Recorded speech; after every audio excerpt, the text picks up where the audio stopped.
l'évangile selon la présentation particulière à Matthieu, le chapitre 14, les versets 13 jusqu'à 21. 13 jusqu'à 21. Bien-aimés dans le Seigneur, nous sommes aujourd'hui dans notre communauté, à notre deuxième Sainte Seine au cours de cette année 2013. L'Esprit m'a conduit à chercher à partager avec vous quelques enseignements, n'est-ce pas, qui nous viennent ici d'un miracle opéré par Jésus-Christ. C'est la multiplication des éléments comme nous venons de suivre à l'instant dans notre lecture. Le thème que je vous propose, pourtant, à partir de ce texte, peut sembler un peu ambigu, mais on pourra prendre les éléments les uns après les autres pour chercher à comprendre. Le thème est le suivant: foule ou assemblée chrétienne. À quoi participons-nous aujourd'hui? Foule ou assemblée chrétienne, à quoi participons-nous aujourd'hui? Pour comprendre, je voudrais d'abord revenir ici sur l'émotion de Jésus. Après avoir été tenu informé par les disciples de Jean que le roi Hérode, enfin Hérode qui est tétrarque, mais roi, a fait décapiter Jean, Jésus va s'éloigner. Il va partir de là pour chercher à aller dans un endroit, n'est-ce pas, inhabité. Il monte dans une barque pour aller dans ce lieu désert. Mais pendant qu'il se retire, il ne sait pas que la foule est en train de le suivre. Il y a deux questions que je me suis posées et que je voudrais partager avec vous à partir du texte. Comment la foule a-t-elle su où il allait? Parce qu'il a pris une résolution personnelle de s'éloigner. Mais comment la foule a-t-elle su? Comment la foule a pu être informée? Et puis, comment la foule, en se déplaçant à pied, arrive avant lui, puisque le texte dit quand il est sorti de la barque, il a trouvé la foule devant. Bon, ce sont des questions comme ça. Il n'y a pas de réponse. Je n'ai pas de réponse et je ne veux pas spéculer tellement. Mais je garde quand même cette question présente à l'esprit. Mais ce qui est vrai, c'est que lorsque Jésus sort de la barque, le texte nous dit qu'en voyant la foule, il est ému de compassion. Jésus est ému de compassion. Il a laissé les gens de l'autre côté. En arrivant, il trouve ces mêmes gens. Et pour comprendre cette compassion de Jésus, il faut se faire une idée de la situation. La foule, c'est une multitude de personnes. Eh bien, aussitôt informé que Jésus s'en va à tel endroit, cette foule l'a précédé. Mais ce sont des personnes qui souffrent, des personnes qui sont malades, des personnes qui sont dans le besoin. Ce sont des personnes qui n'ont pas eu le temps de se préparer. Parce qu'aussitôt informés, ils se déplacent. Tout est allé si vite. Et certainement qu'ils connaissaient l'endroit où Jésus se rend. C'est pour ça qu'ils ont pu aller si vite. Pendant que lui, il est en barque. Et qui parle de barque suppose qu'il y a une étendue d'eau sur laquelle lui navigue. Ce sont des personnes démunies et souffrantes qui défient ici là des difficultés. Des personnes qui défient la famine. Des personnes qui défient la soif. Des personnes qui défient ici l'inconfort. Parce que tout ceci se passe, mais la nuit, le texte nous parle qu'après la nuit est en train de tomber. Ils vont dormir à la belle étoile. Et pourtant, leur objectif est atteint. Elles ont gardé le contact avec Jésus. C'est ce qui touche le Seigneur. Que malgré tout ça, mais les gens là sont là. Garde le contact avec moi. C'est pour ça que Jésus est ému de compassion. Mais quelle est la réaction des disciples face à l'émotion de Jésus et face à la foule? Les disciples, face à la situation, demandent. Ils demandent au Seigneur de renvoyer ces gens. Il faut renvoyer la foule. Ils se montrent préoccupés, les disciples. C'est ce qu'ils présentent. Ils montrent ici là un visage humain. Ils sont soucieux du bien-être de toutes ces personnes qui sont là parce qu'elles sont sans nourriture, dans l'inconfort. Avec tout cela, tout ce que cela pose comme problème de promiscuité. Je me suis dit qu'il faut bien s'imaginer qu'une foule, autant que celle-là, certainement, il y avait des gens qui avaient des besoins de pipi, des gens qui avaient des besoins bon, je ne vais pas être vulgaire. On ne peut pas savoir si certains avaient des problèmes, par exemple, de diarrhée. Mais on peut quand même imaginer cela dans une foule de 5000 personnes. Les disciples sont donc dans une démarche qui est normale. Quand on est proche d'un roi, on s'attend à la visite et à la présence des gens qui viennent avec des cadeaux somptueux. On s'attend à la visite des gens qui ont des cadeaux vraiment magnifiques. Mais pas des gens qui viennent à vous des affamés et des malades. Les disciples interprètent donc Jésus qui leur répond, donnez-leur vous-même à manger. C'est une réponse inattendue. C'est un véritable chamboulement qui sort de la bouche de Jésus. Une révolution. Les disciples ne comprennent pas. Ils n'ont que 5 pains et 2 poissons. Comment nourrir tant de personnes avec si peu? Mais Jésus qui vient de guérir plusieurs malades dans cette foule continue dans sa démarche et demande aux disciples que le peu que vous avez là, remettez-moi cela.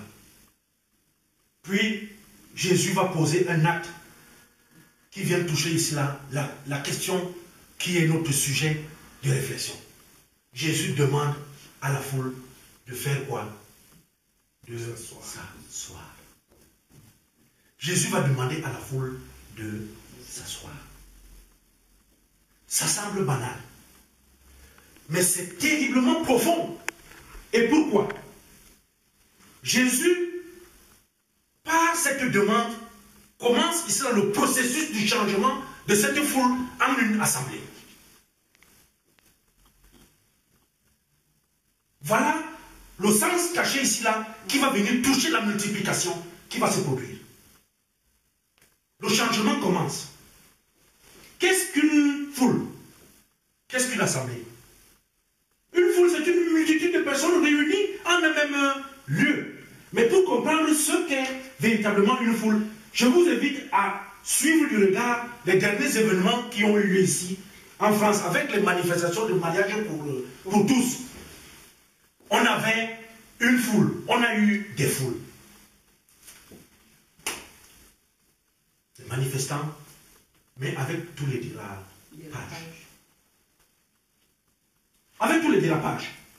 Où personne ne peut véritablement contrôler les actes du voisin. Pourtant, tous étaient là sous le label d'une même cause. Ceci pour dire qu'une foule, c'est quelque chose de mobile et d'incontrôlable.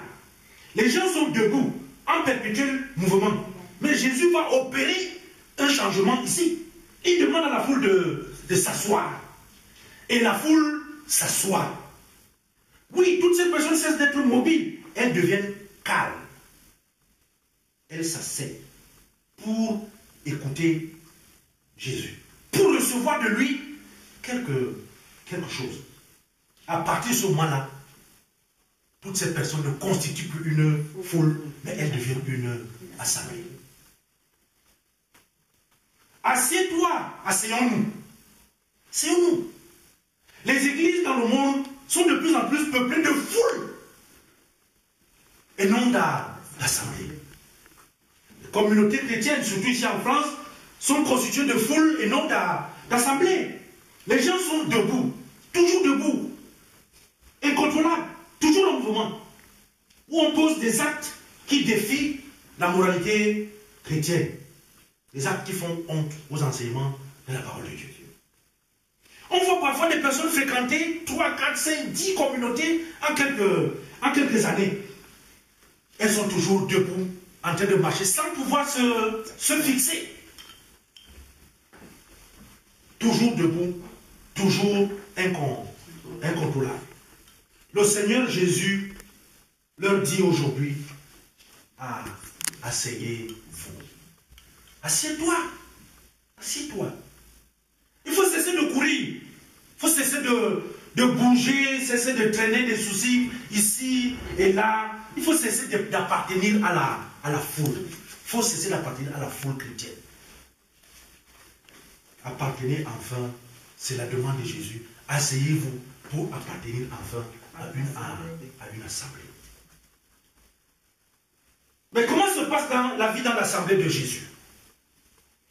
Jésus a pris ce que les disciples lui ont donné et l'a simplement béni. Et il les a rendus ce qui est à eux. Ce sont vos pains, ce sont vos poissons. Jésus a béni simplement. Oui, le miracle de la multiplication s'est opéré parce que ce que les disciples ont partagé est béni par le Seigneur. La vie des personnes assises, des personnes qui vivent dans l'assemblée de Jésus est une vie de partage de ce que le Seigneur a béni. Parce que ce que le Seigneur a béni ne finit pas. Ce que le Seigneur a béni se multiplie sans cesse. Ce que le Seigneur a béni se partage et il en reste toujours. Ce que le Seigneur a béni ne s'épuise jamais. La foule est devenue assemblée. Elle a mangé, elle s'est rassasiée et il y a eu un reste. Chaque personne dans la foule a été pourtant servie de façon personnelle et de façon individuelle. Chers frères et sœurs dans le Seigneur, nous aussi aujourd'hui, nous sommes appelés au partage de ce que nous avons. Car Jésus ne distribue rien. Jésus bénit. Jésus bénit. Ce n'est pas Jésus. Ce que nous avons et que nous considérons, c'est Jésus. Il bénit seulement. Ce que nous avons. Si dans les églises et les communautés chrétiennes, on a le sentiment que l'on n'est pas en présence de la chose de Dieu, c'est bien parce que les lieux sont envahis par des foules. Ce ne sont pas des assemblées. Le Seigneur veut que ses disciples, tous ses disciples, ceux qui veulent le servir en vérité, amènent les foules à s'asseoir. Il faut s'asseoir et partager avec elle le pain béni et rompu. À travers ce pain béni, le Seigneur se donne lui-même à chacun d'entre nous. Béni par le Seigneur, ce que nous partageons à ce moment-là nous donne de la joie et nous donne de l'espérance. Là, on se sent dans la chose de Dieu. Il y aura toujours un reste pour d'autres qui viendront après nous. Bien-aimés dans le Seigneur, ne disons jamais et ne crions jamais parce que nous avons peu. Donnons ce que nous avons au Seigneur et lui, il va bénir. Et à partir de ce moment-là, on va voir que ce peu que nous avions là est devenu beaucoup. À tel enseigne que nous partageons et il en reste toujours. À quel groupe veux-tu appartenir? À la foule chrétienne ou bien à une assemblée chrétienne?